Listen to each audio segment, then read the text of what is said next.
Hey, welcome to Genre Exposure, a film podcast. Join us as we explore the wide world of cinema, broaden our horizons one movie at a time. I'm one of your hosts, Dustin, and as usual, I am here with Jason. Hey, everybody. What is up, my dude? I am doing well. How are you? I'm doing pretty good. Excellent. We are here to pod again. We are. We have a movie to talk about. We do. We are talking about Creepy from 2016, directed by the one, the only, Kiyoshi Kurosawa. Yes. Who we love, and we have discussed once before, long ago on the podcast. What was that? We covered Seance, which was a TV movie that he did. That's right. It was very subtle, but very good. Of course, he's more famously known for like Pulse. Yeah, Pulse, Cure. Not The Cure. He's not Robert Smith. No. He's done some more recent things that are like not in the horror genre, but have been really well received. Like, was it Wife of a Spy? It was like a spy thriller film, historical thing. That was really big. He's like one of the greats to me of Japanese directors. Sure. He's very, very, very good. Very prolific. And we'll get into a little bit of that. But first, we're going to do all our usual stuff, talk about what we've been watching. The J-horror bender that I started last time is now in like full swing, and I'm like a coke fiend out of control. Oh. So I got some J-horror for you. Something old, something new. That'll be fun. All kinds of other cool things to talk about. But also, we are part of the Prescribed Films Podcast Network, and we love it. And there's all kinds of other cool shows out there that you could be listening to, checking out, hearing movie reviews, finding cool things to get into that might interest you or that you want to check out yourself. So go check out all our network, fellow brother and sister shows, show them some love, find you cool things to fill your time with. Yeah. So what have you been watching? Okay. Well, let's talk about... Well, I'll talk about a movie I saw first. Okay. You did watch a movie. I did watch a movie. I forgot it because it was quite forgettable. Uh-oh. And it was so disappointing because it could have been so good. That's been your lot lately. I know. It really has been. Well, that's why I get for keep choosing shitty movies. But from 1989, by your friend and mine, Lamberto Bava, Okay. I watched The Mask of Satan. Oh. His very loose remake of Black Sunday, famously directed by his father. Probably should have skipped trying that. Yeah. You know what? This is so disappointing because it had so much potential. And,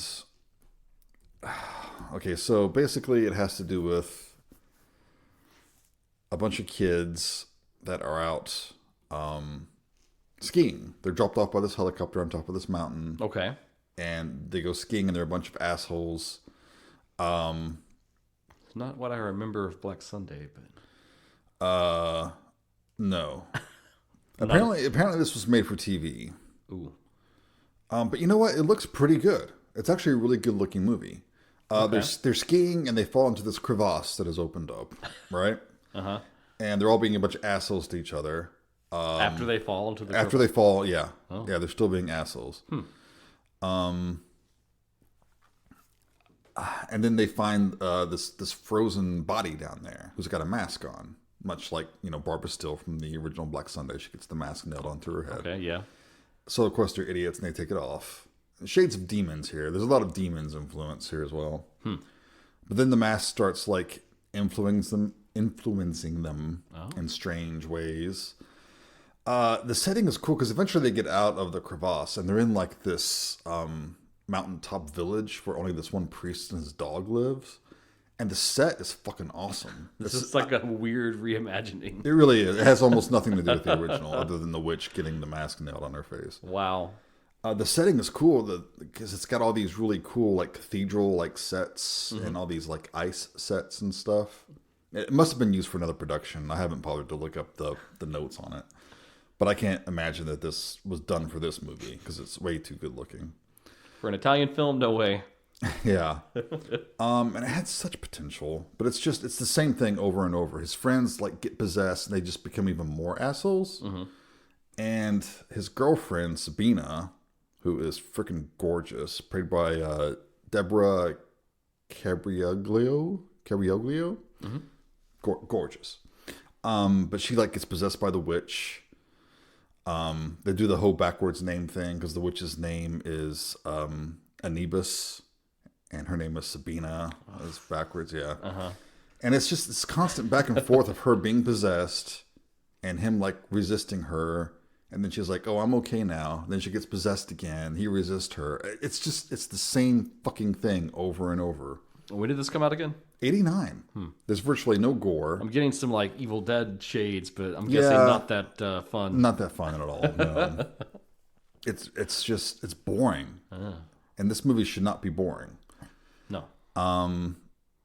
Stivaleti did the effects. Sergio Stivaleti. Okay. Big names. And this is such a wasted potential of a movie, because at one point the chick's making out with the dude, right? She's trying to seduce him and all this stuff, and then she turns into this like half hag, half frog demon thing. Well, and it's amazing. And this is Stivaleti, and it looks great. And then it's just nothing. It's just nothing. Wow. It's so disappointing. I mean, it's Lamberto Bava. Mikhail Suave's in it.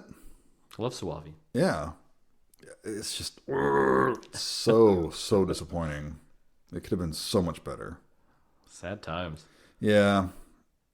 But I think we also have something similar we could talk about. Do you want to talk about the movies you saw first, and then we'll talk let's about... close out everything for you. Okay. And then this will kind of be the bridge. So Well, the only other thing I've been watching is Tales from the Crypt.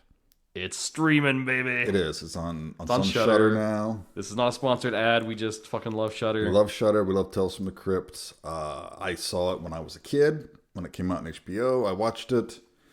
So I have fond memories of it, and it's really good revisiting it after all this time. My parents had HBO as I was a kid growing up, but it was like I wouldn't be allowed to watch it, right? Because it was too much. So Right. Every now and again, they would let me watch one when they had like already seen it, and they knew it was one of the ones that wasn't like super racy or anything. Right. Of which there were very few. Yeah. So every now and again, and then of course as I got a little older, I started to sneak and watch it on my own. But yeah.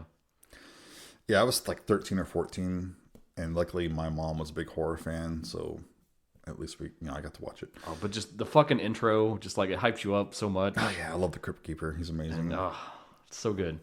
The first season's pretty killer too. I think you've only watched a couple so far. I've only seen, because I'm wanting to show Tiffany, because she's never watched any of them. Okay. And she's a little reticent at first. Yeah. Understandable. But we've only watched the first two, which to be just the first two episodes, man, they're both bangers. Yeah, the first one is The Man Who Was Death, Uh-huh. and it's got William Sadler, and he's amazing in it. He plays this executioner who loses his job. He doesn't take it too well. And the second one is All Through the House, Which is a legendary one. yeah, which was originally done in the Tales from the Crypt movie. I like both versions a lot. They're both great. This one's a little goofier in parts. Yeah. It's Zemeckis. He directed it. Yeah, that was the other thing, too. The credits came on for that one. I was looking at the names of people, and I was like, holy shit. Fred Decker wrote it. Yeah. Fred Decker, Zemeckis. It was just like, oh, man, it was like a calling card of iconic filmmakers. Yep. It's got Larry Drake in it. He plays the murderous Santa. You would know him from Dark Man and Dark Knight of the Scarecrow. And of course, all of these were taken from the old comics. They were taken from either the Crypt of Terror, which became Tales from the Crypt, Vault of Horror was one. and the Haunt of Fear was the other. And eventually, they started taking stories from like They had the ones that were like the crime the thrillers crime and suspense stuff. stories. Yeah, yeah. Those are good, too. So you watched those two. So you haven't really seen that many. I mean, I've seen it all in the past, but Okay. of this rewatch, that's as far as I got. Do you want to talk about anything else in the first season, or stands out to you that you really liked? There's one episode I really don't care much for, and another one involves like kind of animal death in a way. That's the last one. It's directed by Mary Lambert, who did Pet Sematary. So that one's I can skip that one. Sure, you know, it's worth watching. It's good. It's got Emmett Walsh in it, who I really love. But the fifth one, because there's only 6 in the first season. The fifth one, you can skip it. It's got Amanda Plummer, who I like a lot. Oh, cool. Tom Holland directed it, but it's just the story's kind of weak. The third one you really like. It's called Dig That Cat, He's Real Gone. Directed by Richard Donner. Oh, It's got Joe Pantoliano in it. okay, Robert Wool. sweet. Yeah, it's a lot of fun. But yeah, I think the second season's streaming now. I think they're like staggering them out a week Yeah, like apart every from each other. Friday they're dropping another season until they're all out, which is great. And then too, like they're only 30-minute episodes. Yeah. So like I mean, they're just nice, quick, easy watches. And you get some gore. You usually get some boobs. You know, it's just What more are you asking for? what more do you want? I'm looking forward to rewatching the 3rd episode of the 2nd season. Cutting Cards. It's got Lance Henriksen in it. Oh, And also, I remember it being a particularly good one. nice. Yeah. Yeah, I kept thinking the man who was deaf. Like, I was thinking if it happened today, and I was like, man, this dude would be a hero to some people. For real. Yeah. Seriously. Surprisingly, all these years later, and some of the themes and topics are still relevant. Extremely. Yeah. Yep. Yeah, if you've never seen Tales from the Crypt and you don't mind watching something, a little older because it came out in '89, but man, it's got some classic talent It does. behind it, and it's a lot of fun. I recommend it highly. And again, at 30 minutes, like even if you hate it, it's like Yeah, it's just 30 minutes. So what? you're out before you know it. Yeah. And it's on to the next one. And it very much has that vibe of like an anthology series too, where some episodes are like the best ever, and then some are whatever, and some you're like meh. Yeah, but by and large, I would say most of them hit. Yeah. Cool. All right. That's fair. So yeah, that's pretty much what I've been watching. What about yourself? I love it. We'll use our promo code. Oh, we don't have one.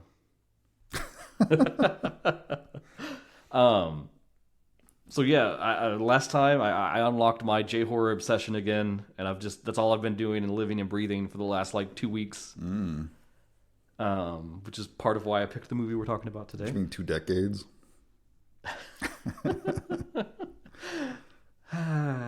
So I got 2 things to talk about. Both new watches for me too. First one, let's go something older. It occurred to me that I had never seen the original first made TV movie adaptation of The Ring. Yeah, I've never seen it either. I read about it. 1995, directed by Chisui Takigawa. This came out, 95, so that's what the actual like Nakata one was 98. So a few years even before that dropped. Completely different cast. It tries to adapt closer to the novel. So your main character, the Asakawa, he's a man. He's a reporter for a news agency. Just completely so different, just with that one change. Now Takigawa, I don't know him very well. He's only got like 4 other directing credits. One was for like a Tales of the Bizarre special, which that was like a long-running sort of, almost like a Twilight Zone or an Unsolved Mysteries type show. Right. So he's in that field, but I have to believe that this man lived and breathed and ate exploitation films and pinku films, because the way this movie is constructed, especially for a TV movie, is just fucking odd. You kind of already know a little bit about this because I couldn't resist ranting to you and Michael about it right after I watched it. Right. So it opens on this like cold open. It's the very same cold open that you have in every version of this film that's existing, where it's a young girl and she's at home at night just doing her thing. She gets a creepy phone call. Some weirdness starts occurring. I mean, it's a creepy sequence in all the movies. Sadako comes for her and kills her. That's how The Ring starts, no matter which way you try to do it. Right. Except as soon as this one starts, you start to notice some odd things about it. The girl, she's pretty attractive, more so than you would expect. Sadako? No. Oh, no. Well, we'll get to that. Okay, Put a pin in all right. that. No, our random girl that gets killed. Okay. Our opening character, Drew Barrymore. Right. Yeah, she's unusually attractive, and they have her dressed in like a tight white t-shirt and really short shorts. And it opens with her laying on the bed, and she's like reading a book or doing something on the phone. I don't know. Doesn't matter. And the camera is just like fucking dragging across her body and like super focusing on her legs. And then she gets up and like walks into the kitchen, and it's like trailing right on her ass. And you're kind of like, okay, what's going on here? Because when you think of like Nakata's Ring, it's so like cold, right? It's got like, it's a very like, it's not sexual at all. There's no sexuality to it at all. There's no romance at all. Even with there's kind of that implied relationship between like the professor and her a little bit, but it's so light and just not even the focus or the point. So you're immediately just like, wait, what? What am I watching? I checked the file name to make sure it's actually what I downloaded. It's like it's Ring Triple X parody. Yeah. And so it gets spooky. All the Sadako stuff starts happening. And so she runs into the bathroom and locks herself in there to try to hide. And then like the door's shaking and rattling and it's getting all spooky and creepy. And so there's like the kind of shower that has like the sliding doors that like fully close and enclose the space. And she goes inside there and shuts it. And then when she shuts it and turns, Sadako's in there and gets her. And they don't show anything at first because, again, this is the cold open. We got to set this up right. So she screams, ah, and, collapses, dies. So she collapses into the floor of the shower. And then for no fucking reason at all, the shower head turns on and just blasts her with water. And the final shot is a camera pan across her body, now with a wet t-shirt clinging to every curve of her as she lays there dead. And then it smashes to the title screen. I appreciate the exploitation. And I was just like, what's going on right now? But it's the same setup. Mysteriously, these 4 young people all die at the same time on the same day. No one knows what's happening. And we follow Kazuyuki Asakawa, a kind of disgraced reporter for this newspaper in Tokyo. We learned that he had been working with a psychic who he thought legitimately was some sort of, like prodigy who actually had psychic powers, who could see spirits. The real deal. And they tried to test it and do this big expose, and then it failed and didn't work. And then that dude was disgraced. The Asakawa was disgraced. He lost his job being a reporter, and now he's just like a desk editor. And so, by happenstance, he kind of gets wrapped up in these 4 murders that happened, and he's the one that pieces together like, oh, they all happened at the same time, same night, and there's some kind of weird connection. Yeah. And so he immediately is like, this is my chance, this is my story, I can cover this, it'll be a big to-do, and then it'll get me reinstated again. And his boss is just like, nah, you're done, you screwed up already, just do your job.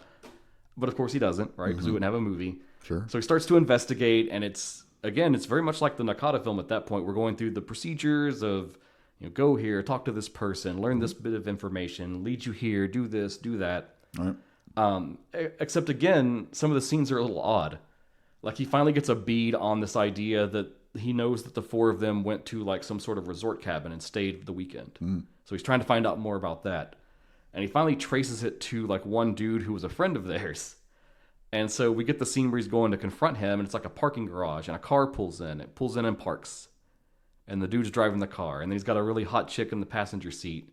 And then they immediately just start taking their clothes off and making out and are going to have sex in the car. All right. And then Asakawa shows up and like knocks on the window, and he's like, hey. we got 5 minutes, baby. Let's do it. And he's like, hey, can I talk to you?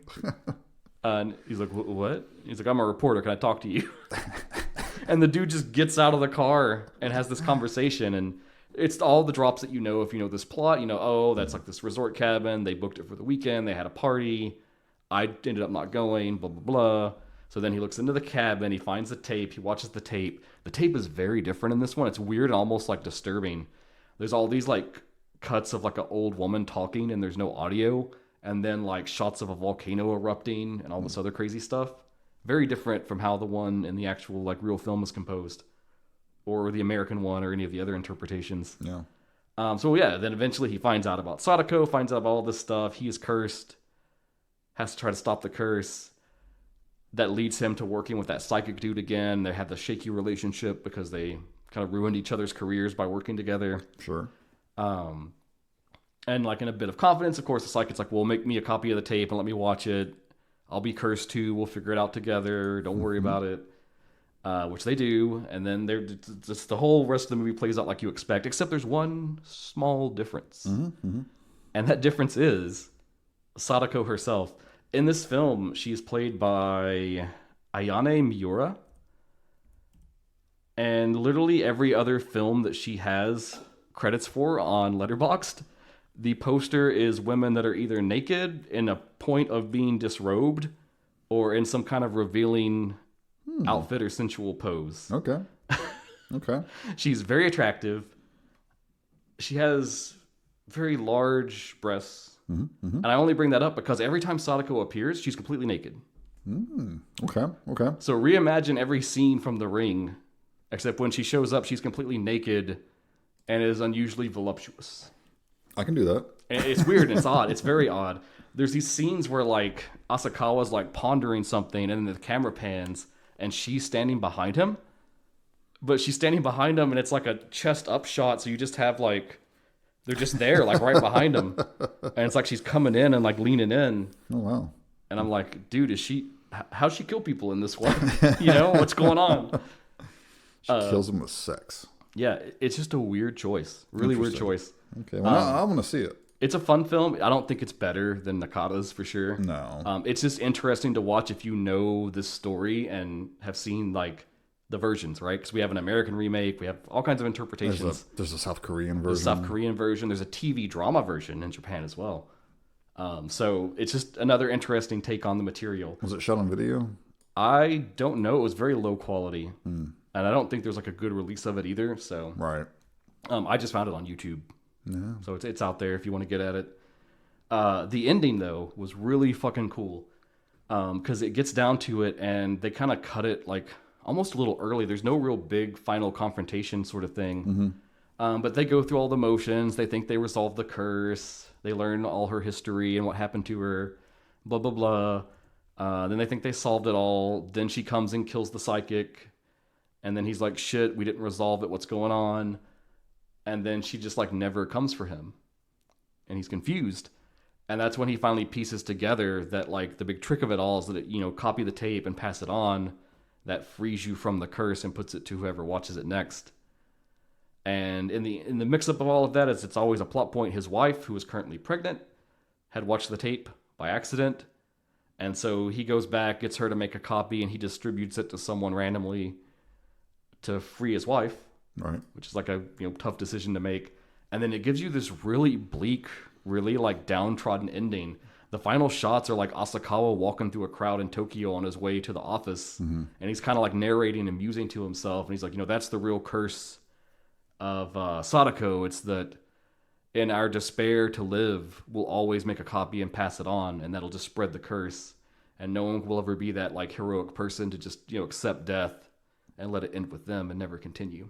It'll always continue because we'll always want to try to save ourselves or save others. Right. Because that's kind of the thing he goes through is like, if I don't help my wife do this, she'll die. Our unborn child will die. I can't let that happen. And he kind of just reflects on like, I'm just as guilty as anyone else at this point. Okay. Really cool, really, really dark, kind of pseudo exploitation-y take on the whole thing. Interesting. It was cool. I liked it. So then, same time, I've been trying to run down some recent stuff I've missed, which mostly just has to do with the fact that it's played in like festivals and there's not been a proper release. But I managed to run down a newer Takashi Shimizu film and check it out. And this was from 2023, and it's called Immersion. It's a weird kind of like sci-fi horror thing for him. And it makes total sense for Shimizu once you get into it, but at the start I was very confused. So it's about this like tech company that's super cutting edge, and they're working on like a really advanced virtual reality system. And it's almost like if you've seen any anime that have like a full dive MMO where like you put a big headset on it, jack your mind, and then you're like in a virtual world, but you're just there as a person. Right. It's that kind of thing. And so they're on this little island off the coast of Japan, and their initial thing is to map the whole island. So you have like one little controlled space, and it's like a huge expansive thing, but it's like a starting point. And your main character is this dude they've recruited because some of their staff has, they say gone missing at first, but you find out is that they've died. And so they bring in this dude named Tomohiko Karaoka, and he's this like super cutting edge, like tech VR expert guy. And it's like a big boost to the team to finish their project. And he's kind of weird. He's got some like, he's not very sociable, doesn't like people too much, kind of standoffish. And so a lot of the film at first is just him arriving to the island and like meeting the locals and getting to know people and getting to know the team. And everyone on the team is weird and quirky in some way because they're all like super tech computery nerd people. But what it gets into, and I won't super go through the plot, but when they map the island, somehow they've like captured a spirit into their virtual reality world. And so the original people that were leading the project and testing it actually encountered the spirit while they were in VR, and it killed them. And so it starts to become this unraveling of them trying to find a way to figure out what happened, how that happened, how they can interact with it, how they can like debug it out of the VR world. And it's very Ring, it's very Grudge, it's very all the kind of big heavy hitters of J-horror, but kind of filtered through this like VR tech lens. Reminds me of that one segment on the VHS movie. What, was it 94? The year ones I get mixed up. Yeah, but it's the one where it's the performance art where she's like doing the virtual reality thing. Oh yeah. That one was really good. Yeah, it was good. Yeah. It's very much in that vein, and they do some really cool stuff. Like they eventually get the like footage data from one of the people that died, so they can like see what he saw when he was in VR. And so earlier in the film, the cold open, you see this happen where it's like he's running on the beach of the island, and there's this woman in like a red kimono and long black hair chasing him, and like she'll like lash out at him and then like vanish for a second and come back in. And so they try to like freeze the footage and get a good look at her, and they can't see her. She's always like distorted and pixelated. And so Karaoka, as he's exploring the island, he makes friends with she's the daughter of the dude who dies in the opening. She comes to like collect his things, and they kind of befriend one another. And he thinks like something weird happened, so she sticks around to try to figure out what happened to her father. But they meet this shaman, this lady who's like a shaman on the island, and she's like steeped in like the local customs and traditions and stuff. And everyone says that she's psychic. And so she does a thing earlier in the film where she tries to help the daughter like contact her father and speak to him a final time. And Karaoka noticed like weird stuff happening during that. And so when they're trying to see the ghost and actually like interact with it, they start by like mapping more people's brains because he thinks they just need like more user data to envision this, and it doesn't work. So then he's like, let's get the data from the psychic, because if it is an inherent power that only she has, if we get that data, then when we activate that in VR, we should be able to see it too. So then they do this crazy thing where they have her do like this whole like chanting ritual thing while they like brain map her at the same time with like this big headset on her. And then all this freaky, crazy shit's happening because the ghost is like trying to stop it. Okay. Yeah, so it's a real interesting, like newer tech edge take on the classic J-horror story. I thought it was fun. I thought it was interesting. Maybe a little too long, which is a common problem. But man, the fan reviews I've seen online and stuff, like everyone's just fucking hating it. Really? It's getting a lot of terrible reviews. So I don't know if it'll ever actually get like a proper release over here or not. But I thought it was interesting. Okay. And with that, I think we can get into our main feature. Sounds good. Let's do it.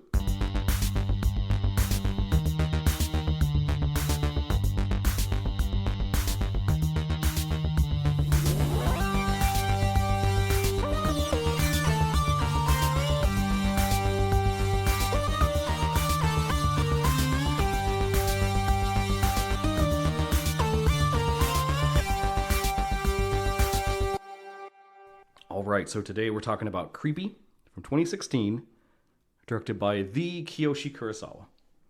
Indeed. And if you would like to extensively know a lot more about him, you can circle back to our episode on Seance. We did like a pretty decent breakdown on him and his career back then. Not a lot to say other than he's just made more movies since we last talked about him, so... Oh yeah, tons of stuff. I'll hit you with the synopsis. After having narrowly escaped an attempt on his life at the hands of a psychopath, Detective Inspector Takakura quits active service in the police force and takes up a position at a university lecturing in criminal psychology. But his desire to get to the bottom of criminals' motives remains, and he does not hesitate long when a former colleague, Nogami, asks him to help reopen an old case. Nice, simple, straightforward police procedural thriller. Yep. Except it's not that simple. Not so much. This is based on a novel from 2012 written by Yukata Meikawa. There's no English translation. I searched pretty extensively to see if anyone had like read it and written an English summary or review, and there's like nothing. So as far as is this faithful or what do they change, I can't even get into that. Yeah. Unfortunately.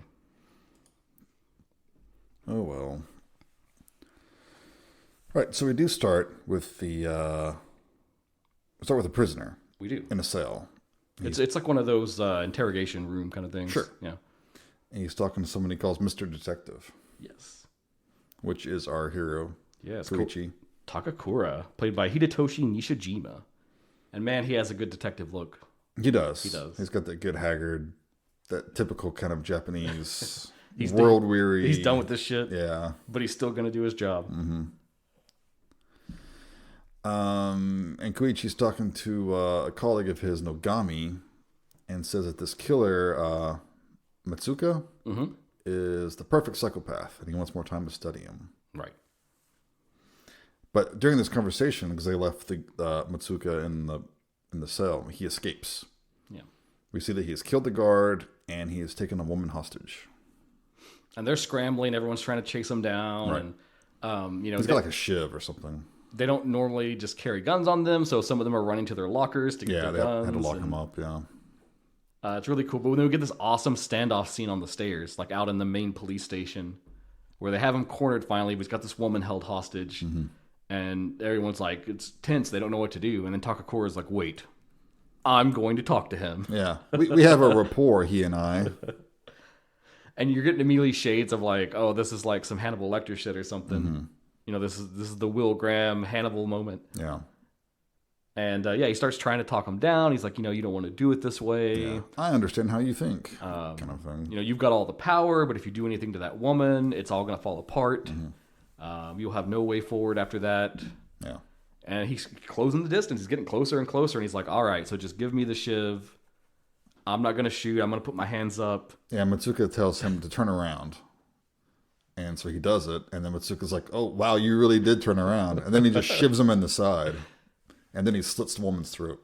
And then they fucking gun him down. And then he gets shot. What a travesty. Yep. And then we jump from that. It's kind of like a little prologue almost. Yep. 1 year later. 1 year later, Takakura was injured after that and obviously disgraced. He's resigned. And this is how he's become a university lecturer on criminal psychology. Yep. He and his wife, Yasuko, have moved to a new town. Yeah, I don't want to talk about this. They moved to a city called Inagi City. Mm-hmm. That's west of Tokyo. It borders Kawasaki City. And the train line for that is the Keio line, also called Sagamihara. And we have another city that's adjacent to this one that becomes important here in a little bit. I just want to set this up now. Hino City. That's also a city west of Tokyo. And I just wanted to bring this up because these are what's called bed towns. To us in America, that would be like the suburbs, basically. Right. People come there to sleep and live, but they then commute into Tokyo via different metro lines and stuff. Makes sense. Just to kind of orient us on where we are in this world. Right. They have a dog named Max, who I immediately worried for. It's a doodle. Yeah, he's a big fluffy. Very cute. And he's got a wife, Yasuko, played by Yuko Takeuchi. Very prolific actress. You've seen her probably in something else. She's in The Ring, actually, speaking of. Oh, yes. But yeah, he's talking about his new job. And he likes it here. He says he likes the peace. It's peaceful and tranquil. And they have these little gift bags they've made to go see their new neighbors and give them a gift. And this is very like Japanese custom kind of thing. Yes. Which his wife and definitely wanting to hold to because she's a housewife, so she's going to be there 24/7. Right. You're going to be seeing these people, interacting with them, and it's good practice. She wants to make a good impression. The Japanese have a lot of customs that we would be good to adopt over here. It would. I don't fucking talk to any of my neighbors ever. Tiffany has lightly talked to some of them in passing. But no, I'm like a fucking ghost. I talk to my neighbors. I don't, I wave and say hey and stuff like that. I'm not the type that's going to walk over there and just start jawing their ear off or anything, Yeah, I mean, I'll say hi, but like... Sure.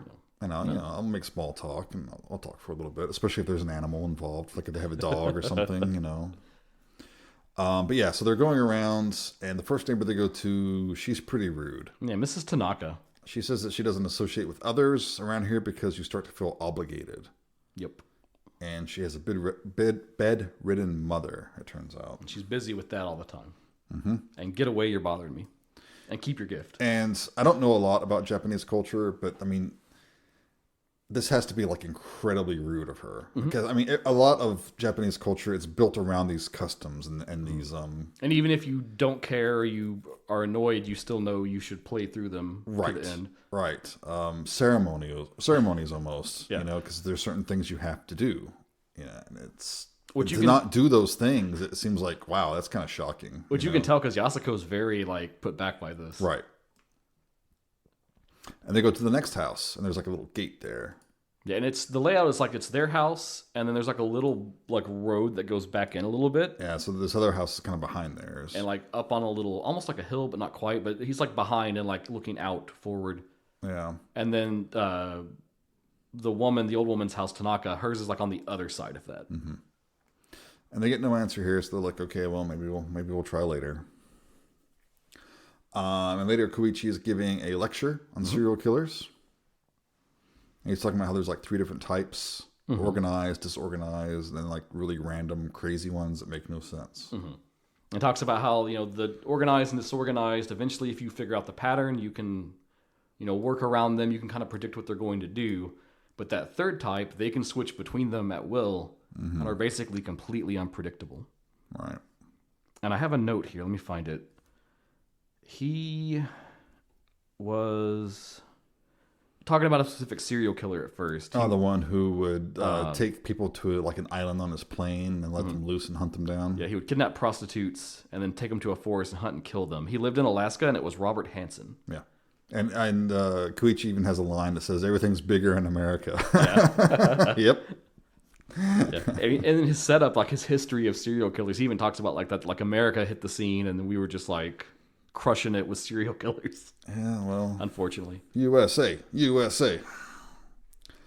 Afterward, he's talking to a colleague, and this colleague is working on like a database of crimes in the area. It's funny because they're in their offices, and he's super bored, and he's like, "Hey, man, Yeah, what do y'all do? what do the professors here do when they don't have class?" Yeah, the guy's like, they just read. They're like, "Oh, we just work on whatever special interests we have."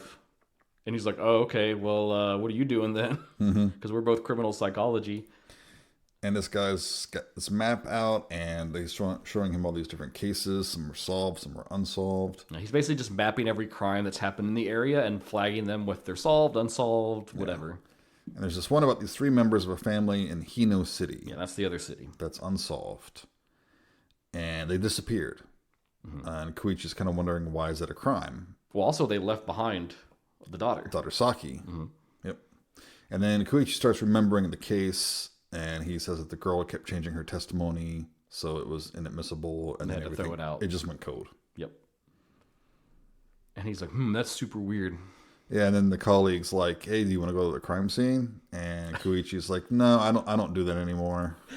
Yeah, his colleague's like, "I would love to go to a real crime scene with a real police detective." Yeah. And he's like, that's not me anymore. I'm not that guy.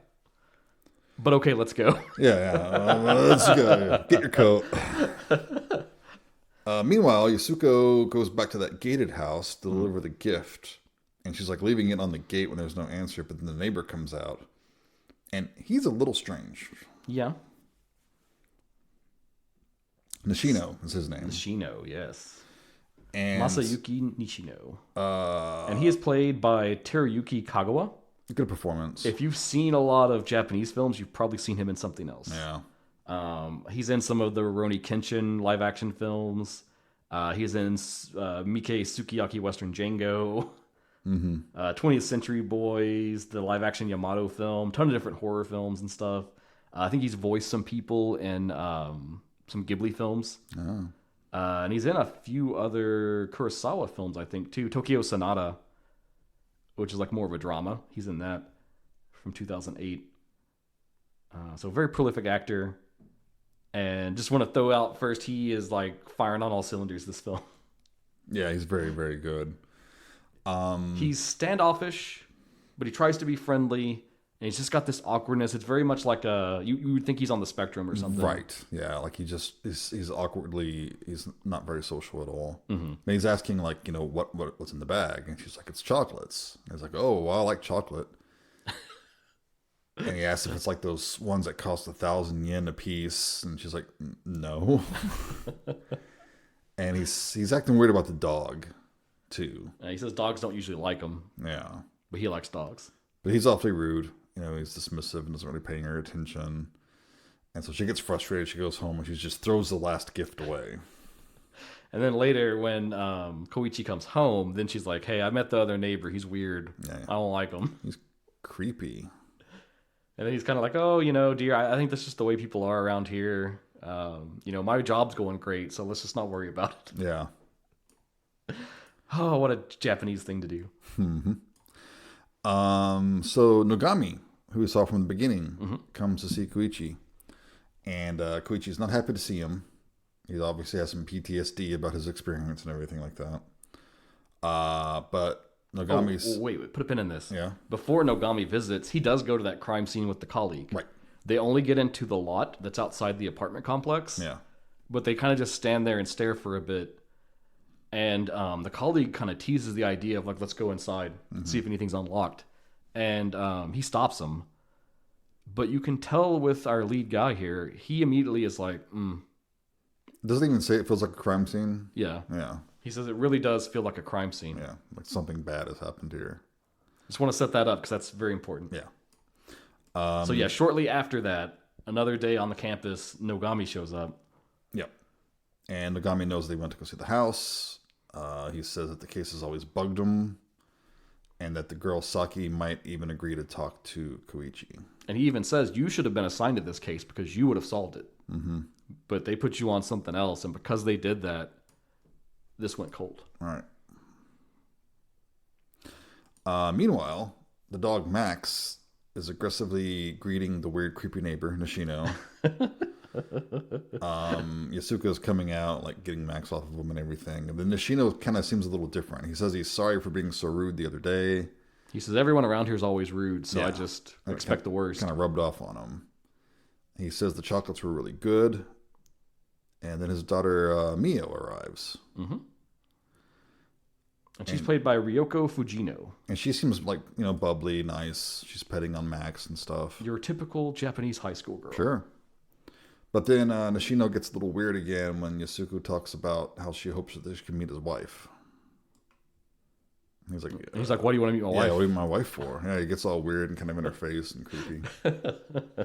She's like, no reason. Okay, bye. Meanwhile, Nogami's trying to upsell Koichi on this. He's like, let's get Saki again. Maybe you can talk her through. We've heard rumors she might be remembering things. We don't know. Mm-hmm. Maybe you can pull it out of her.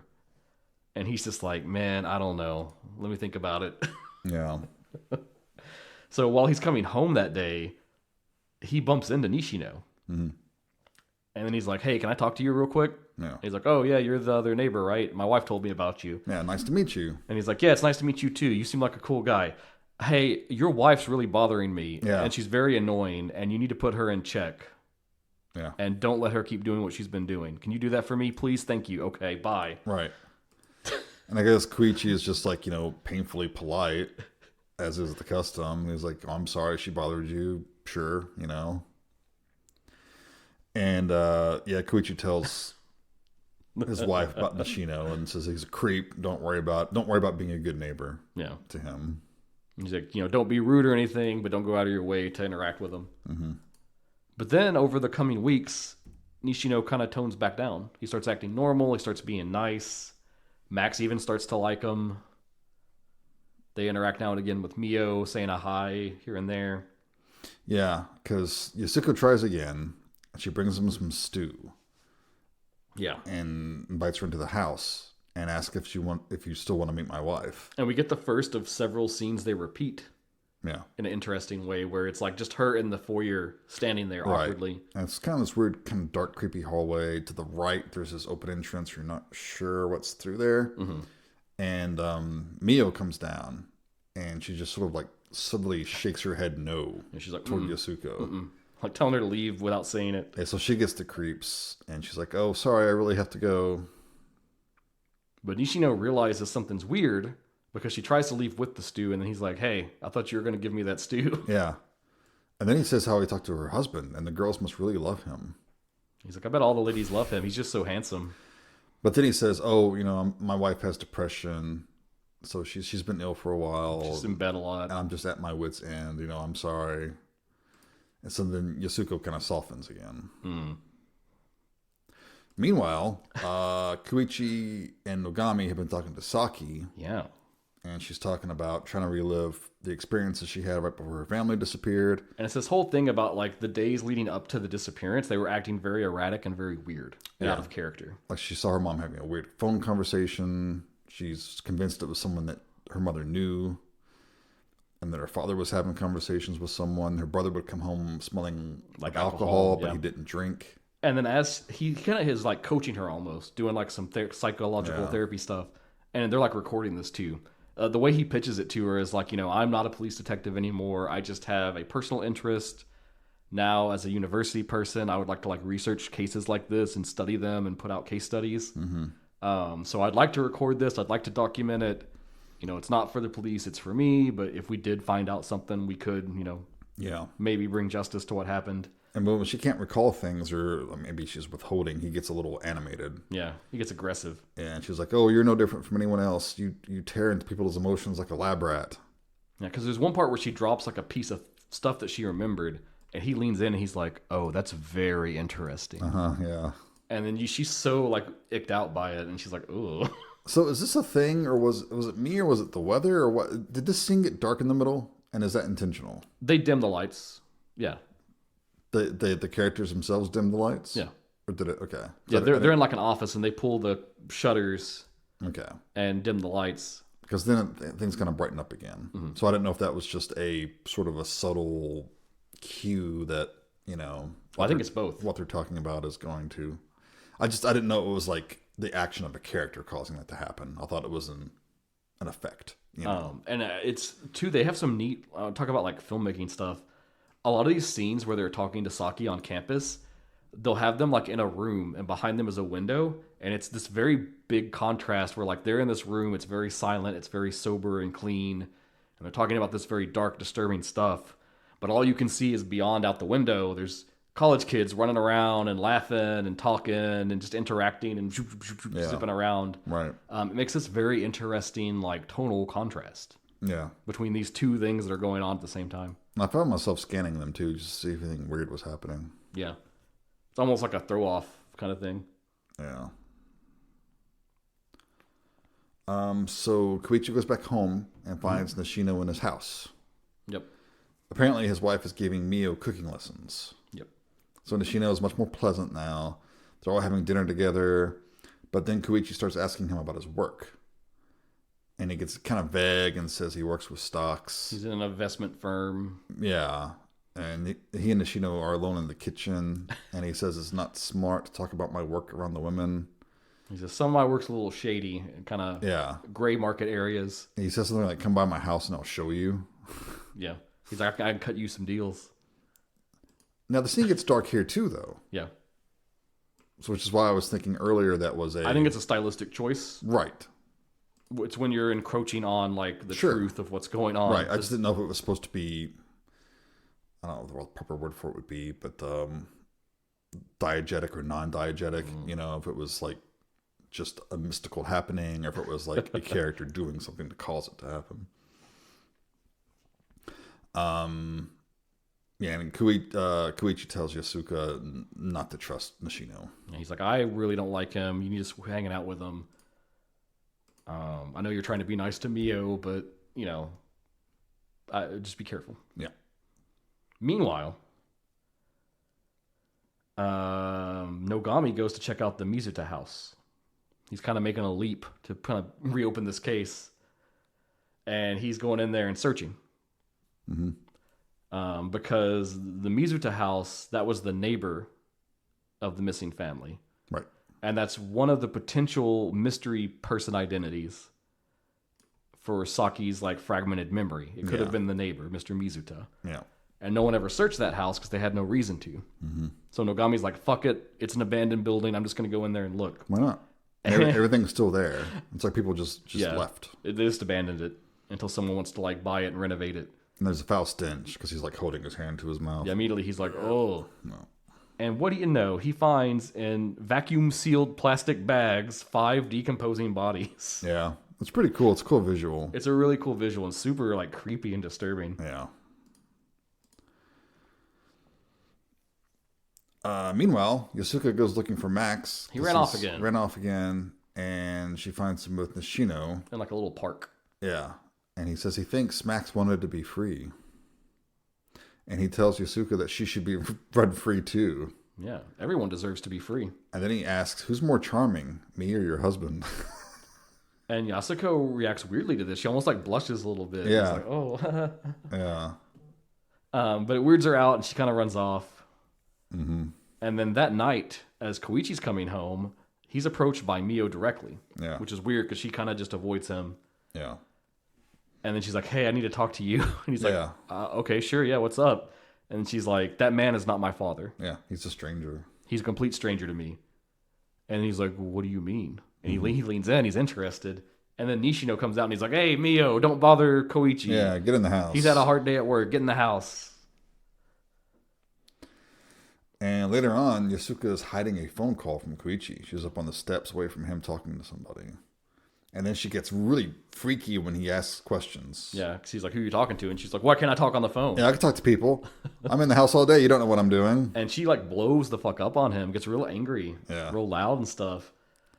And she kind of tries to dial it back right after her outburst. Yeah, says it was a friend from school. Just makes it more suspicious because she's like, oh, I'm just moving here and I don't have any friends and I'm very lonely. And I just want people to talk to and I can't talk to any of the neighbors. And I was just calling an old friend from high school. I'm sorry. Yeah. Meanwhile, he's like, yeah, whatever. I've been working on this case, but I'm not going to be a detective again because I know I'm not cut out for it. He's like, but it is weird though. It's still weird. And so the next time he's talking to Nishino, he's like, hey, man, we're still working on this thing with Saki, but could you look up someone for me in the database? Yeah. And he's like, I won't make a big deal about it, but if you find nothing, just tell me and we're cool. Right. But if there's anything weird, we need to talk about it. Yeah. And he gives them Nishino's name, the address, all the info he has. He also tells Nagami that the positions of the Honda's and Mitsura's houses are the same as his and Nishino's, like the way they're arranged. Yeah, where the one house is kind of behind the other two. So then I'm thinking, oh, is this some sort of evil feng shui thing going on? And he's like, I don't know if that means anything, but I just think it's weird.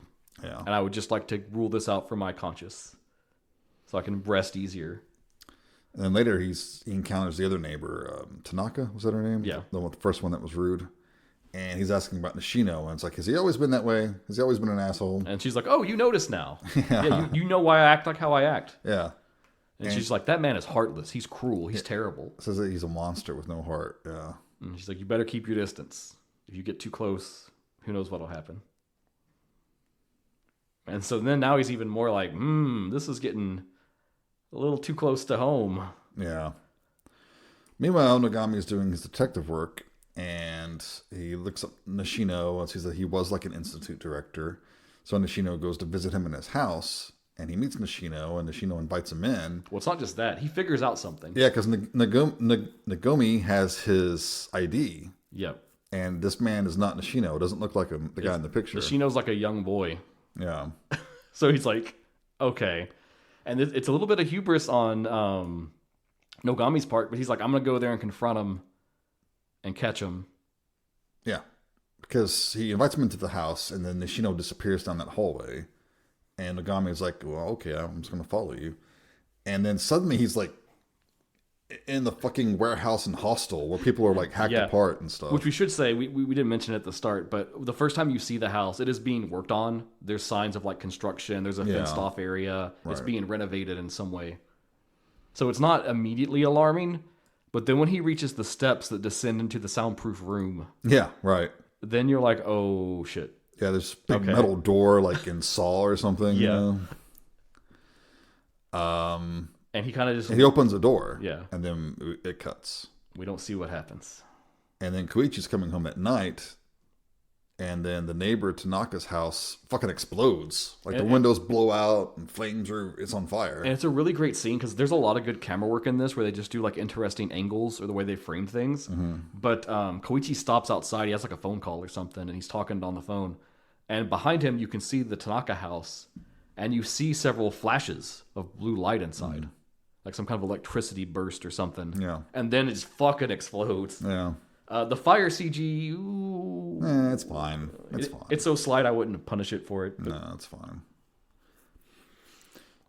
So later, after the aftermath of that, Koichi is visited by a lieutenant. Oh, before that. Sorry, this is a cool scene. No. As it happens, he's trying to help. And he's like, at first he wants to go inside and he tries to open the door and like flames just burst out a window. Right. So he's like, oh shit, I can't go in. Mm-hmm. And he's like, well, let me go next door, get a phone, I got a call. So then he runs to Nogami's house. Not Nogami, Nishino. He runs to Nishino's house and he's gonna yell at him to like call. Yeah, call the freaking fire department. And he looks, and Nishino's just inside watching TV and laughing. Yeah, right. So then he goes and tells his wife to call. That's right. Yes, then a detective, lieutenant, comes to visit Tanimoto. Koichi Tanimoto. He's their superior. And he's explaining that it was a gas leak in the house, and 3 bodies were found. Tanaka, her mother, and Nogami. And immediately Koichi is just like, oh shit. He's like, motherfucker. You went on your own and did something, and now this has happened. And I love how like Koichi is getting all pissed off and animated here, and the lieutenant's just like, "Hey, calm down." Okay. So obviously he needs to catch up to whatever Nogami figured out, and the only thing he can think to do is to go see Saki again. Yeah. So he takes Nishino's picture and says, "Hey, is this your neighbor? Is this the guy that was looking at you?" Yeah. Is this the was it Mr. Mizuta? Mm-hmm. Yeah. And she doesn't want to deal with him anymore. She doesn't want to talk to him. Yeah. She's like, nope, I'm done. I'm done with you. Yeah. And he starts getting rough with her. Yeah. He's like handling her and throwing her around. Slamming her in the like, wall. Yeah, tell me what you know. And her grandma comes out. Yeah, he's like, get back in the house. And then she's like, haven't you done enough? And she says something similar to what Tanaka said. She says, how can you be so inhuman? You have no heart.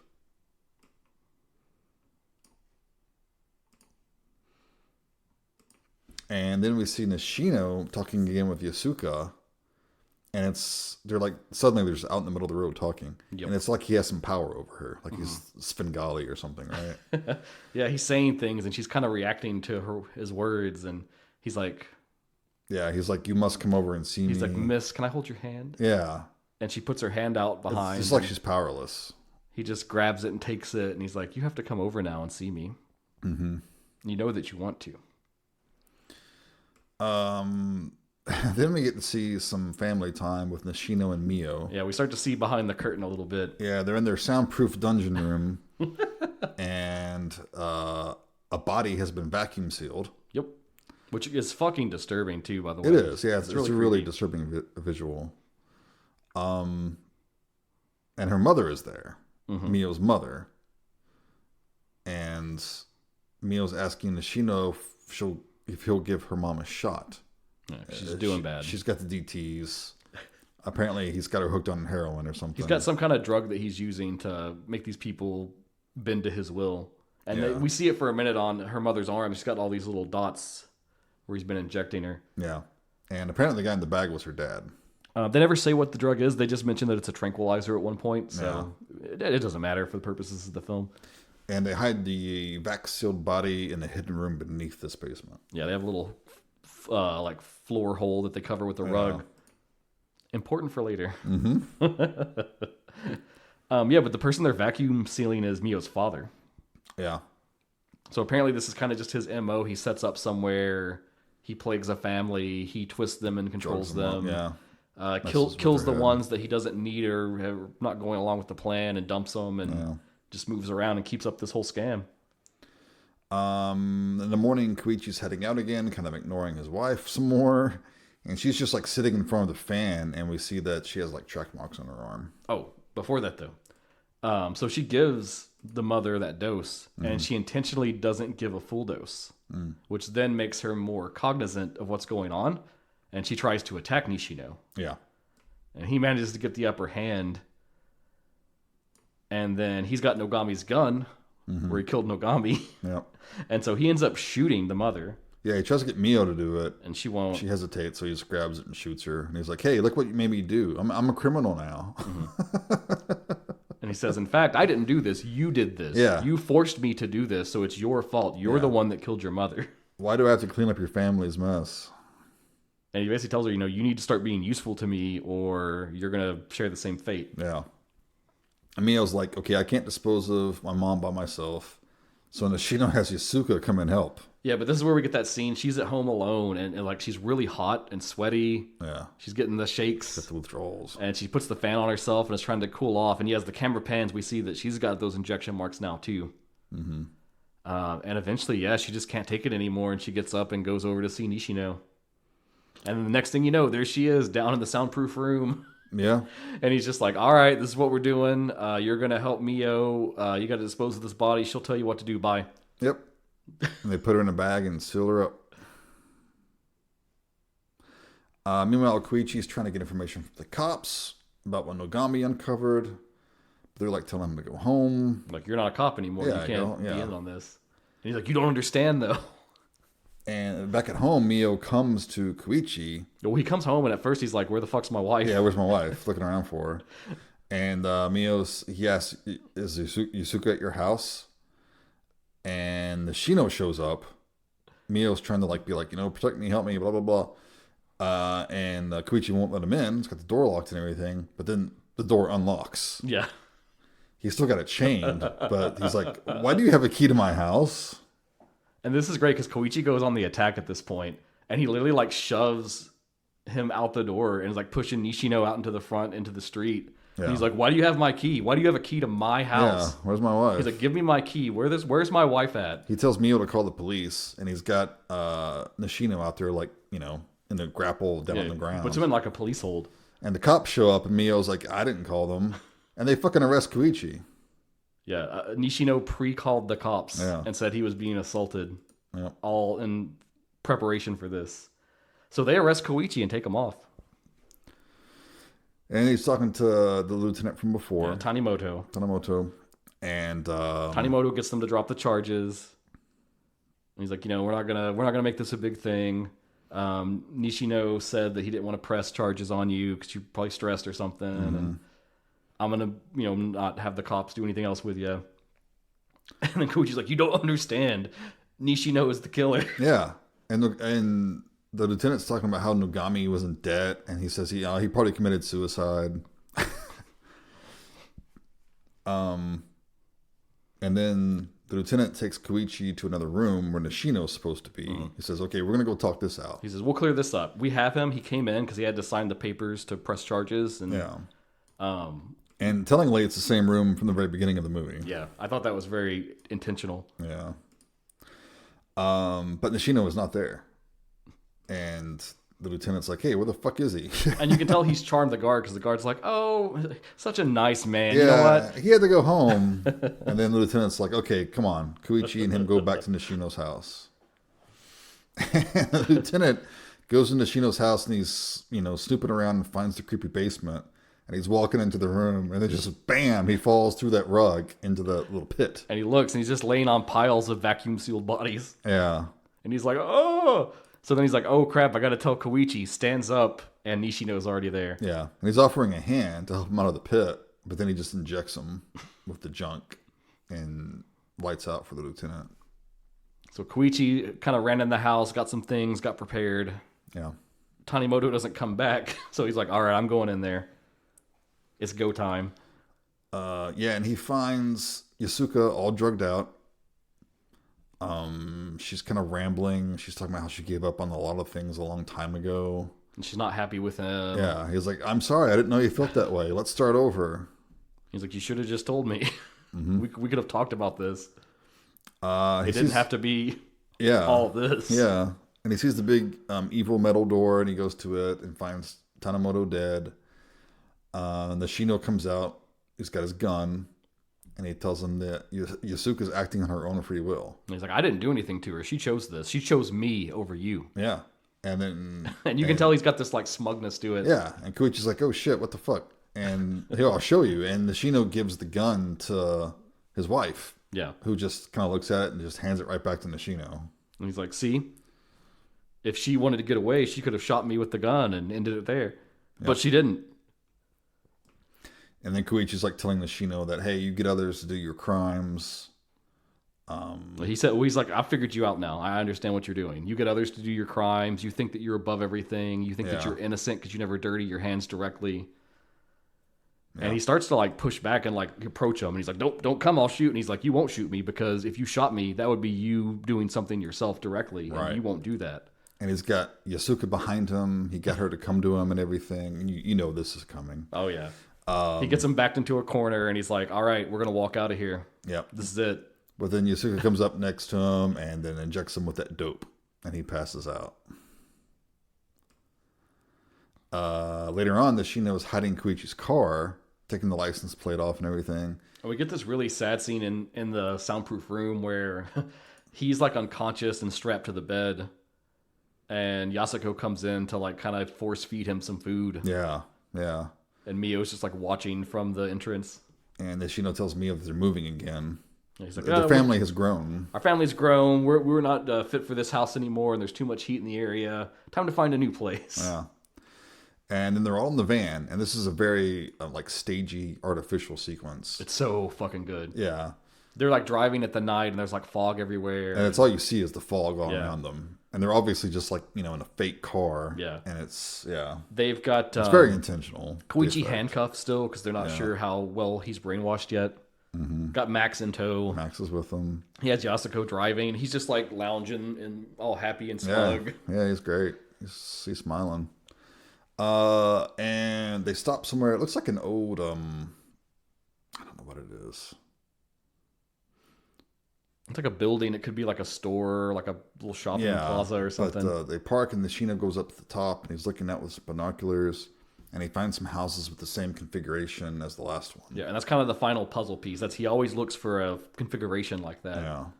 So that he can like spy on the other families and manage all of this. Yeah. And he tells Mio, says, okay, well, this is what we're going to do. You're going to be my daughter. You played that role already. You do it well. Keep doing it. And Koichi and Yasuko will be cousins. And he calls Max excess baggage. He's like, I can't keep you. And then so we're going to have to kill you. Yeah. and then you're like, no. And my suspicions were confirmed. He's pointing the gun at the poor dog, but he can't do it. So he gets Koichi over to do it. Yeah, it's almost like he's like, you know what? Here's a final test to make sure I've got you good. Mm-hmm. And Koichi's like acting all drugged out and everything. He's like, all right, Koichi. Kill Max, and then you're my cousin, and we'll go start a new life together. Yeah. And he walks out there, and you think he's about to do it, but then, no, he turns to Nishino and says, this is where you fall, and shoots the fuck out of him. Empties the fucking clip into him. Yep. It's such a badass scene, too. Yeah. And Mio is, like, happy. She's ecstatic. She immediately starts cheering. She runs up and starts kicking Nishino's body. Yeah. She's celebrating with Max. She runs off with Max. And she's like, come on, Max, you're with me. Yeah. And then Koichi and Yasuka kind of embrace, and Yasuka just like has these ungodly wails. It's like screaming. Ugly scream crying. Yeah. But I mean, it needs to be because it's like everything that's happened is finally kind of set into her. Yeah. What she's been through, what she's done, what's happened between the two of them. Yep. And she just fucking breaks down. And then we see another shot of Nishino, who's quite dead, but it also looks like he's smiling at them. Mm-hmm.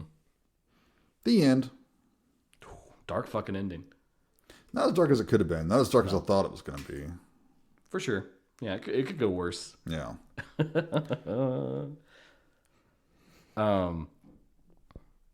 I've got some notes. There's not a ton out there about this, really. Yeah, I couldn't really find much, but I figured you'd be bringing some goods.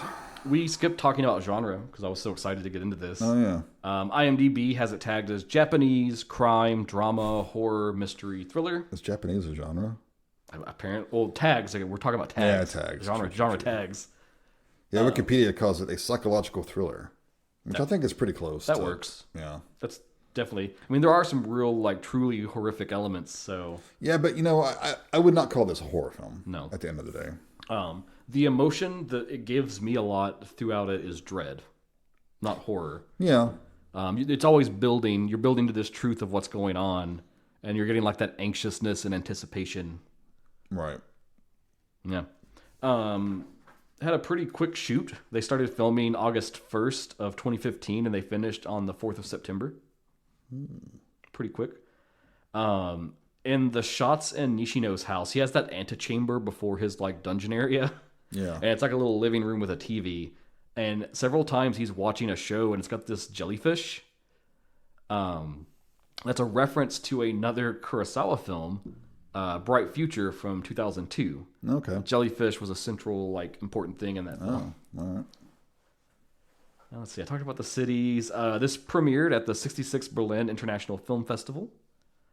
It was released on cinemas in Japan later in June of that year.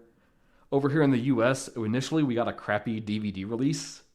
and it's been on streaming platforms for forever. I know you could rent it on Amazon Prime, like That's how I watched it. before people cared about renting stuff on Amazon Prime. You could rent it on there. Yeah.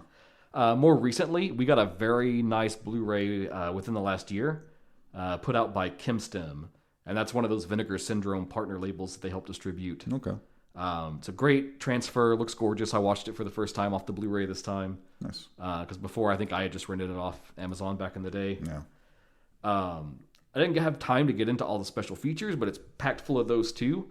And I had to mention this. This is just for you, Michael, if you ever listen to this episode. It has a commentary for the film, and the commentary features a legend of genre exposure, someone that we worship at the feet of, the one and the only, Jasper Sharp. Jasper, go Jasper. Most educated and wise Japanese film critic. Excellent. That would make Michael happy. Yes. That's always forever been one of my most favorite things ever, when I was trying to just say, like, I know him from the books I had in college on film. And I said, I know him. And then he goes, wow, really? You know him personally? You know Jasper? Oh, good times. Yeah, good times. What do people think about this film? So, on Rotten Tomatoes, it has a 91%. It's pretty good. That's pretty high. Average rating is a 7.16 out of 10. On Metacritic, it has a score of 76 out of 100. Mm-hmm. And I pulled a little quote because I thought this was cool. The New York Times critic that wrote about it, Manola Dargis, praised the film and said this: "Creepy certainly works, looks and feels like a horror movie, but it's also features all of the conundrums of a detective story. It also features the emotional currents of a domestic drama, and also the quickening pulse of a psychological thriller. A combination that creates a kind of destabilization that runs throughout the film." Yeah, I thought that was some astute observations. I agree.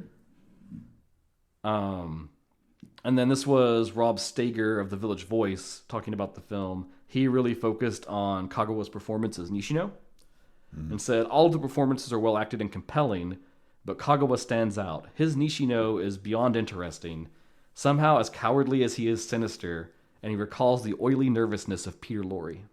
No, that's a good comparison. I can see that. Yeah. Really cool. So what'd you think of this film? I liked it. You're going to say it's a little long.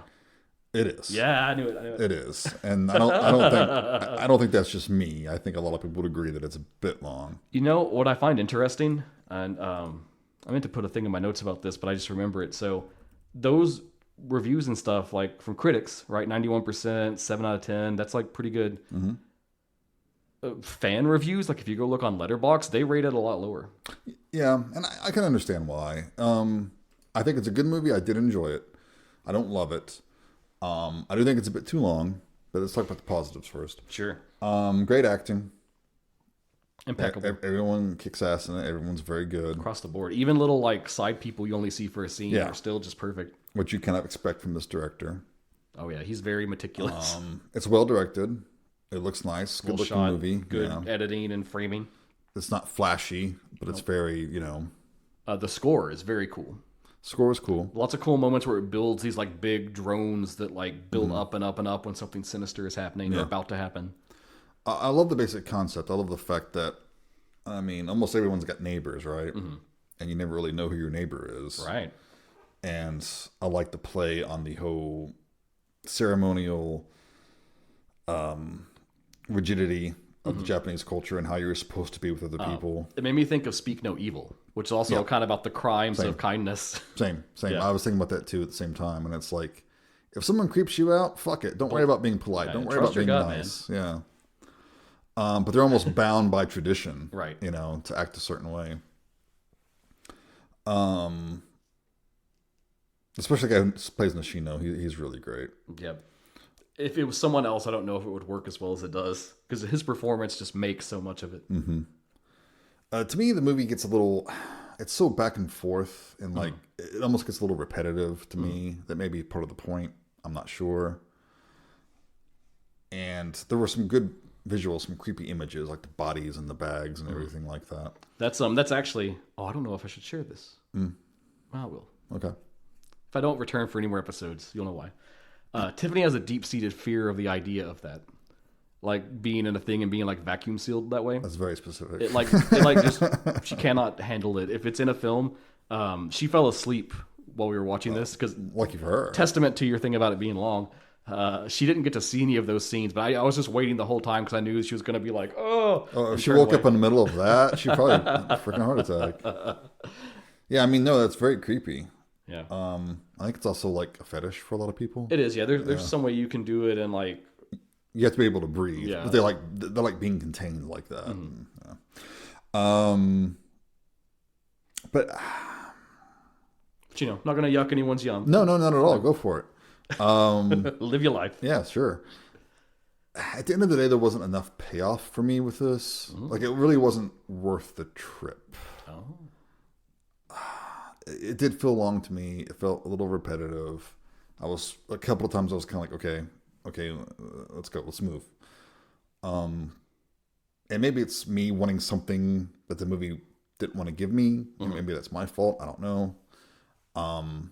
Do you think that Koichi and Yasuko are going to be okay? No. I was convinced it was going to have a darker ending. So but I mean, if you're going to imagine from where we are at the film end, what do you think happens? What's that? Like from the end of the film, what do you think happens? Oh, from then? Yeah. Oh God. I don't know. They probably stay together, but aren't quite happy for the rest of their lives. You think so? Yeah. What do you think? I don't know. Just thought I'd throw that out there. But it's a happier ending than I was expecting. So I do like it. I just don't love it. I'm wavering between a 2.5 and a 3 rating on this one. The artistry behind it makes me want to just go ahead and give it a 3. Right. So I do think it's worth watching. It's hard to, even for any flaws you can find, it's hard to count out all of the like technical merits of it. Yeah. Just for a movie called Creepy, I wasn't creeped out enough. So I mean, that's my take. Cool. You got to lock it in. Is it 2.5 or 3? I'm going to give it a 3. Oh, okay. Interesting. How about you? So I've seen this before, so again, it wasn't like a surprise or anything to me, but in the scope of Kurosawa, you got to love his trajectory as a director. He got his start working in Pinku and V Cinema, which is just the bottom of the barrel for a lot of stuff. He went on to work with all kinds of cool projects. In the 80s, he was part of the Directors Company. That was that like independent studio effort to put funding toward directors that were going to do interesting things and give them actually budgets to work with and let them do cool stuff. He put out Kandagawa Pervert Wars in 83 from that. And then the like much more like known and beloved, literally like a slasher film in Japan, Guard from Underground. I've seen in that 92. One. That's a fun one. It's a great fucking film. And then now if you look at him today, anything he drops, it slays at every festival that it goes to. It usually gets prestigious rewards and acclaim. I mean, he's a great director. Majority of his releases over here, if they have a release, it's on the Criterion Collection. Yeah. It's got that prestige for it kind of thing. Sure. Which you can see Creepy didn't get that because a lot of people don't regard it that well. Creepy at the time when it came out was a big deal. It was like his return to horror in a lot of ways because for the prior 10 years, everything he had put out had been like lighter thrillers or family dramas or like romance drama kind of stuff. He had drifted away to kind of what he had been known for with like the horror genre. And then Creepy was this big return. Like I said, there's a lot of mixed reactions if you go past the critics. Most fans, like hardcore fans of Kiyoshi Kurosawa, the first thing they do is they compare this to Cure, and then it doesn't measure up. Now, me, I think that's a little unfair. That's like taking any person's best work ever and then comparing everything else unfavorably to it. Like there's always a peak, right? Yeah. That's just kind of how life is, right? Right. You hope you can surpass yourself. Maybe you can, maybe you can't. You still have that urge to create, and maybe what you create after doesn't rise as high again, but I don't know. I don't think he'll ever make another film like Cure. I think that's one of those just like legendary, the perfect mix of everything at that moment made that film, and I don't think you can recreate it. Sure. So I think it's a little unfair to that. When you look in these reviews and kind of see what they're critical about, a lot of it comes down to the writing. For me, I like the writing a lot. I like the length of it too. which this is just a like personal thing between you and me, I'm much more forgiving of like a long Japanese film. Now, part of that is just I'm obsessed with Japanese cinema. Sure. So I'm already willing to like go the extra mile with it, right? Right. To whereas someone who doesn't have that emotion in their heart are going to be like, Dustin wants me to watch a 4-hour movie? What the fuck he's talking about? So that's just a personal thing.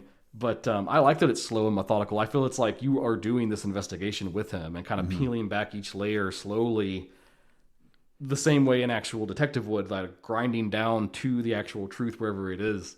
And it's not this easy direct route where you find like clue A, clue B, clue C. Sometimes you hit a dead end. Sometimes your partner figures out something before you and goes off on his own and gets in trouble. And then you've lost all your progress and have to start completely over. Yep. Some people talk about like some of the scenarios in the film being like very incredulous, unbelievable, that it's like magical happenstance that kind of drives a lot of stuff. Yeah. There was one particular review that really harped on one part of the film, and it was that the entire movie hinges on when he's looking at his colleague's project that they click on the case in Hino City. And if he had never saw that, that would like never start everything. Right. And so it's like a just magical happenstance. He happens to live next to the guy that did that case and then sees that thing.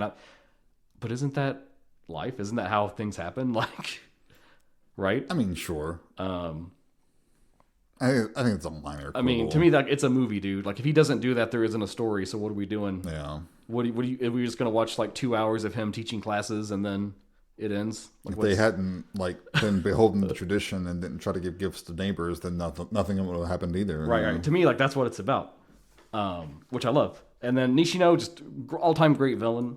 Even if you hate the film, I think it's hard to denounce like his performance. Yeah. He's so believable as this weird, awkward guy. And as you start to learn more and see the truth and see the turn of what he actually is, it's just masterfully done to me. I love the ending too. I love that they set it up at the start. This has like that very classic horror movie scene where like it's even in a class. It's like you're in a class and the teacher's talking about something and what they talk about explains the whole film, right? Right. We get that in Scream. We get that in Nightmare on Elm Street. And we get it here with his lecture about the different types of killers. The killer from the prologue, he was that third type that's unpredictable. Right. He thought he had figured him out, but he really never understood him at all. Yeah.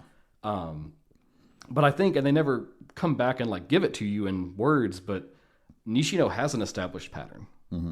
He doesn't really deviate from that. And eventually Koichi figures that out. And because he figures it out, that's how he unravels everything. And knows to like, oh, I'm going to go along and like play into his brainwashing thing. Right. And eventually that chance will come where I can undermine him. I think that's so cool and so clever. And I just really like it. I think it's a great film. I don't have a lot of negative things to say about it. Probably the most negative thing to me is that fire CGI in the house explosion, which is super minor. But like, I mean, I will agree. If I put it up beside Cure, Cure is a much better movie, much stronger film, much better composed film. Right. But that's why Cure is a masterpiece. So I sit right at 4 stars with this one. Okay. Not a perfect film. No. Definitely some things they could change, shore up, make it better. But man, I just love it. I think it's so cool and just so enjoyable. A great watch. All right. And that's creepy for me. Before we wrap up and move on to other things, do you have a favorite Kiyoshi Kurosawa film that you've seen? Oh, gosh. It's been forever. And I've not seen all his stuff. He's one of those people that like, I'm afraid to watch all his films because I want to know that there's more I can see. Right. So. It's been a long, long time, but probably Pulse, honestly. Yeah, Pulse is great. But I also have a soft spot in my heart for Sweet Home. Sweet Home, man. It's so unlike any other film he's ever made. Yeah. But it's still so good. Yeah, it's really good. It's literally like a Hollywood, like almost for kids, big budget. It's almost like film. Spielberg. Yeah. Yeah. I want to watch it again sometime. I wish it would get a cool, fancy release. It needs a good release. I don't know if like the rights situation, because the big thing about that whole movie is like it's a tie-in promotion for a video game. Yeah. The Sweet Home video game on the Nintendo Entertainment System, which we never got over here, made by Capcom. Yeah. Technically the inception of what eventually became Resident Evil. Right. That's crazy. I'll put a link in the show notes just of like a clip of the game. Like it's a fucking turn-based RPG, but you're like investigators exploring a haunted house. And like, if you know Resident Evil, you go to a door, you click on the door, It does like the first person scene of the door opening Yeah. back on the original Nintendo. It's crazy. Yeah. It's totally crazy. It's good stuff. I'm with you. I think like Pulse or Cure is what it has to be for me. I do always like to bring up Penance. It's not a movie. It's actually like a TV miniseries that he made in 2012. Oh. I think I talked about it once. It's like what I've been watching, but it was like these like 4 different young girls, and one of their friends is killed when they're in elementary school, and they never catch the killer. And they had seen the killer, but then they can't like speak to who it is for some reason. Right. And the mother kind of curses them when they graduate, and is like, "You'll one day be punished for not helping catch them and stop them." And then it's like this episodic thing where it follows each of them through their life and how it eventually like comes back to haunt them. Really cool. Cool.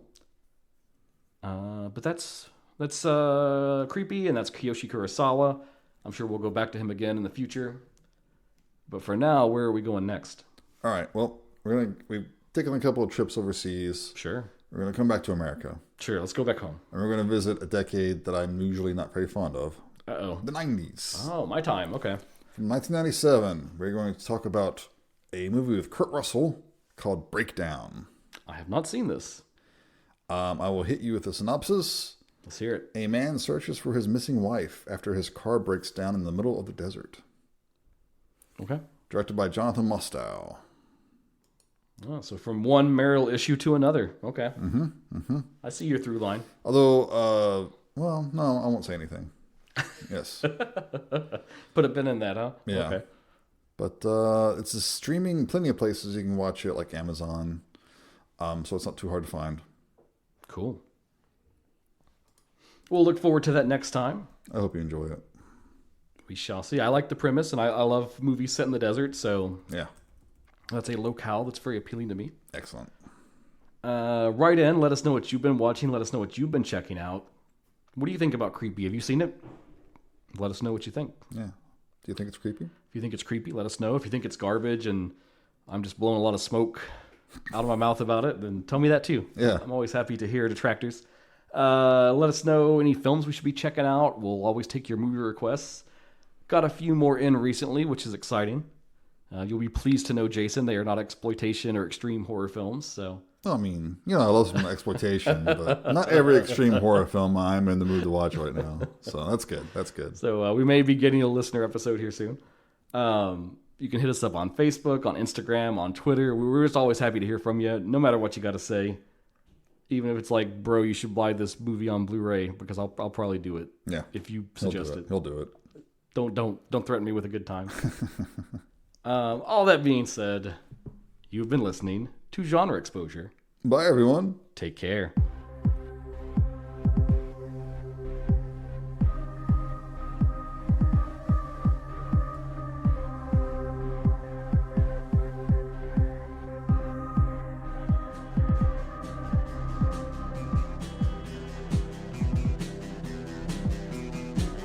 You're listening to the Prescribed Films Podcast Network, home to hundreds of hours of free podcast entertainment. The shows on this network all have a common goal, providing you with the best discussions about movies and other forms of entertainment media. The PFPN hopes to fill your earholes with audio joy. Visit our website with links to all the other amazing shows at www.thepfpn.com. Thanks for listening.